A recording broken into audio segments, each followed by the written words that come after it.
Hello, everyone. This is Tom Fox back for another episode, and I'm absolutely thrilled today to have back with me Dalton Rice. Dalton is City Manager at Kerrville. So, Dalton, first of all, welcome back. I appreciate it. It's been over a year since I've been here. I think the first time I was here, actually, it might have been about this time last It year. was. You just arrived and Yeah. you were getting your feet on the ground. So, I certainly want to get your thoughts on your first year. But what I really wanted to visit with you about is a topic you introduced at a recent Rotary meeting, and it was around growth in Kerrville. And I think you started out with a statistic that stunned me, which is over the past several years, Kerrville has had growth of between 0.9% to 1.1%. Yes. Kerrville itself is roughly about 0.9% growth on average, anywhere between zero point 0.9 to 1.2%. Kirk County is, I think the last one was about 1.8%. And so that's pretty manageable. But when you look at city of Bernie, some of the outskirts of it, you're looking at between 4 to 8%. And some cities you're looking at upwards of 8 to 12%. I think you cited, I can't remember if it's New Braunfels or San Marcos, but they have Very high growth, very when we talk about unmanaged growth or high difficult to control growth, New Braunfels and San Marcos are two of the probably some of the fastest growing communities that just have not been able to keep up with it. and that really led me to want to have you come back on the pod to talk about the management of growth and what's the city's role in that.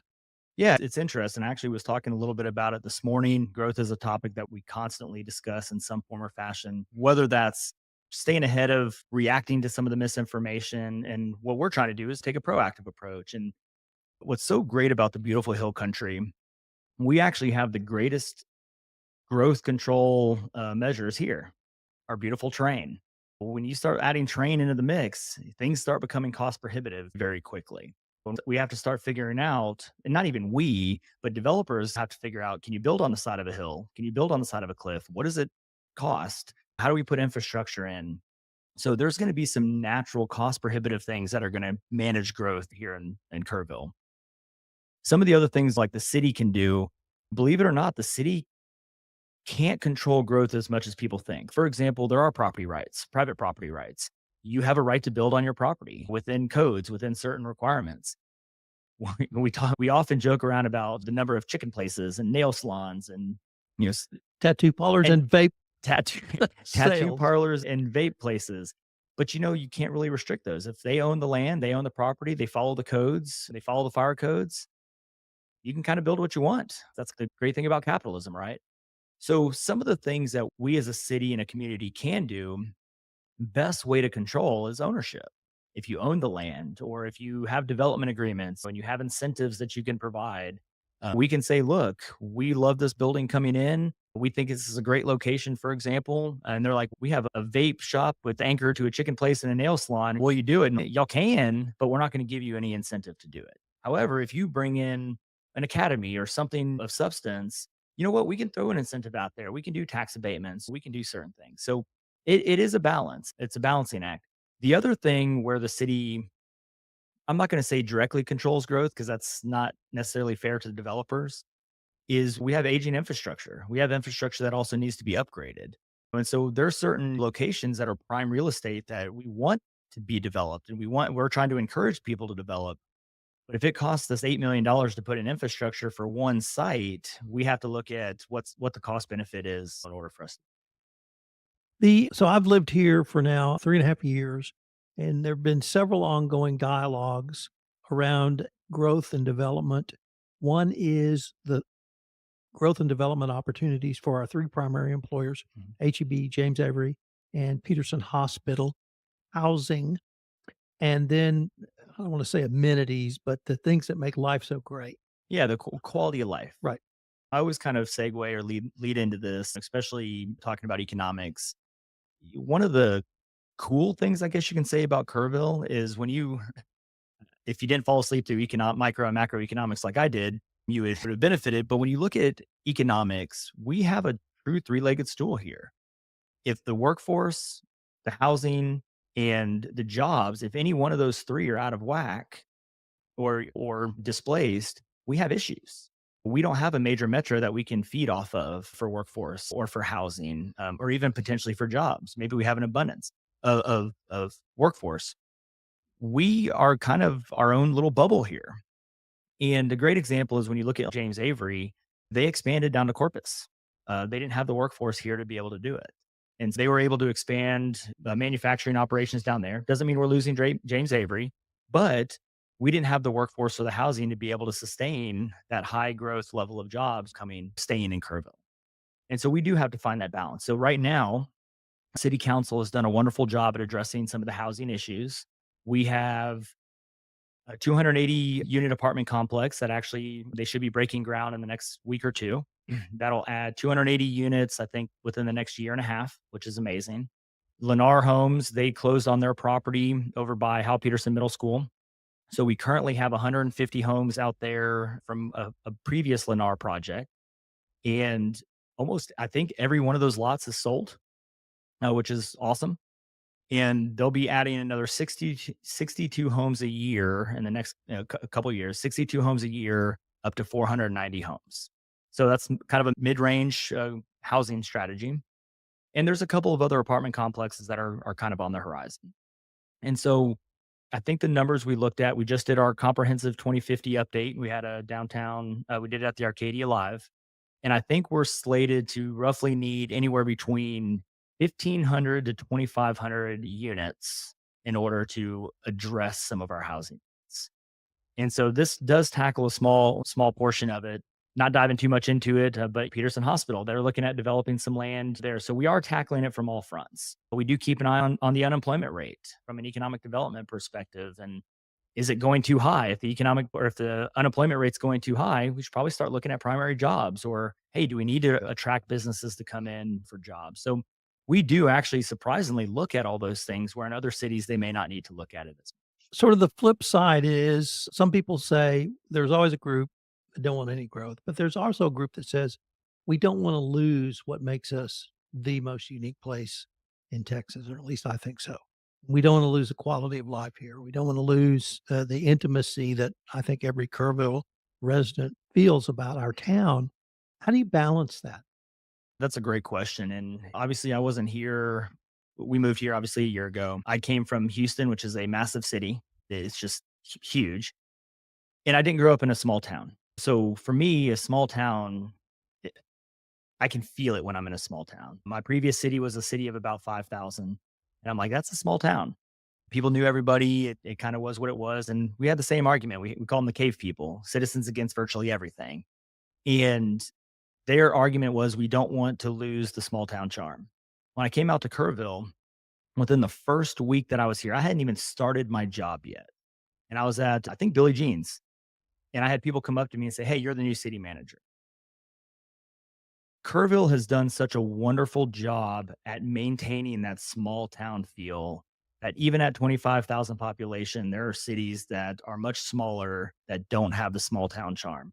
It's not about the growth that defines what a small town charm is. It's about the people that inhabit it. And I really truly believe that the people in Kerrville are genuinely good people. And what makes a small town is not the size, it's the people that inhabit it, in my opinion. The best description of that I heard came from Don Frazier from the Texas Institute at Schreiner, and he came to Kerrville from Abilene, and he said, "In Abilene, you were Team Methodist, you were Team Baptist, you were Mm. Team Lutheran, you were Team Catholic, and in Kerrville, his observation is you're Team Kerrville." Team Kerrville. That's the most simplistic way to put it. I wanna switch a little bit because the other one of the things that struck me is I see a great private sector, public sector partnership in Kerrville. Our last 2 mayors were business people in this Mhm. town, so they stepped over either in the political realm or to being the mayor of the city. But how do you I guess maybe is my opinion or is my assessment correct that we have business leaders very interested in working with the city? We do. Public-private partnerships, or we call them P3s, they are Uh, in my opinion, they're a necessary tool. They're starting to become more utilized throughout the state, throughout the country. But there's still, when you go into small communities, there is a big fear of public private partnerships. Why should a city use taxpayer dollars to fund private interest? And that's kind of the misnomer. That's kind of what people spread the misinformation on. And they're not wrong. Yes, in a way, you're using taxpayer dollars to potentially get somebody to make some money, But when you look at it from a much bigger perspective, what are they bringing to the table? What value are they bringing to the table? What community interest are they bringing to the table? And city councils, really over the years, over the generations, have really been forward thinking in how do we address that from the water issues. We have a diverse portfolio. We're set up for success on that. From the business side, we do have some major headquarters here. And about every 3 to 5 years, we bring in headquarters of some sort. So we have some vested interest in the community. We have a very strong business retention, not necessarily expansion program, but we have a lot of small businesses and local businesses that are really the heart of the community. And city council this past year during strategic planning really put an emphasis on making sure that we focus on redevelopment, revitalization. How do we take care of our existing small businesses and help them grow, help them expand, find new locations if that's what they need? And so it is it's a constant effort of communication, both in informing the businesses that those opportunities are out there, but also making sure that people understand that where their taxpayer dollars are going and the benefit of it. The other the thing that I'm not quite sure how to phrase this, so let me see if I can get it out. One of the true gems and great things about Kerrville to me is the primary and secondary education Mhm. that's available. I don't think we talk about it enough. I don't think it's recognized both at Tivy, both in the Kerrville ISD and in the Ingram ISD. I think they're superior school districts. And of course, Shriner. Mhm. All of those groups work together. Seems Dr. Templeton, Brent Ringo, and Charlie McCormick have all worked together. How would you is that a selling point for Kerrville? Do we talk about it enough? How do we make people aware? Or is that a hidden gem we don't want anyone to come in and mess with? That's a great question. We have great secondary schools, great primary schools. I you hit the nail. You kind of I say hit the nail on the head. Briefly, is the collaboration between them all is what I think is the hidden gem. The opportunities that are presented, and I talk with Brent Ringo quite a bit, even Bobby Templeton on some things. We're even looking at from the city side, trying to partner on kind of career technical courses and how do we get kids coming out of high school with seawater license? That's kind of our next, goal that we're trying to tackle. Again, why not raise them, breed them, train them, keep them, and give them kind of career options and growth? And that is, I think, something that is absolutely not talked about enough. But I think the right leadership is in place across all the boards and the entities to really try to communicate that. And I think we need to keep talking about that. I don't think it should not be a hidden gem. It is a gem, and we definitely need to talk about it more. And we're constantly looking at ways to partner. Again, not just for partnerships, but there's also some cost saving initiatives on some of the things that we're looking at. Cross training. Look, change the focus a little bit. You've already mentioned a couple of times that you've been here over a year, and I really wanted to spend a few minutes asking you to reflect back on is it what you expected? 2 or 3 of the highlights for you and maybe where we going down the road? Yeah, it's been a great year. I think I knocked the honeymoon period out in the first month. We had Lennar, we had quality of life bonds. I joked around and called them kind of career killers, which they kind of are in a way. We had an election coming up. And in every city, when you have elections that swap from a simple majority or could turn over a simple majority of councils, every city manager across the state at that time is coming together and, oh man, I wonder if this is my time, even if you're new or not. I mean, it happens. It's part of the business. The average life of a city manager is 3 to 5 years. My goal is 10. I kind of talked about that. My goal here is 10 years. Love the community, love the stability, love the school district. Kids are loving it. You can't beat the region. I love the challenge that we have so much going on. There's something for everybody. I think we ran the numbers briefly, and I could be a little bit off. We have over $80 million worth of city projects going on right now. Public safety facility takes up half of that, and that's $45 million worth. And I think different projects throughout the community, from housing to businesses to economic development and things coming in. I think there's over $250 million worth of stuff going on right now in some capacity. And that's incredible. But then you also have the challenge of we don't just have all the money in the world. We have to be fiscally responsible. We have to find means to have a fiscally sustainable government. And that's not just buzzwords. Our team knows we're big on putting money aside. And so we've spent a lot of time this past year We spent a lot of time focusing on sustainability, community engagement, community input. Obviously, I'm out in the community quite a bit. I think when we spoke, I don't remember how long I had been here yet, but I talked about it where I was doing a basically a 90-day, 100-day Right. meet and greet. And I think I had over 150 hours worth of meetings in 100 days.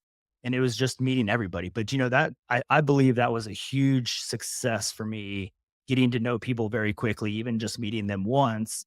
It wasn't a thing of, hey, have you met the city manager? It was, hey, I met the city manager. And I thought that was important because what it did is it laid a solid foundation for us to be able to get out in the community.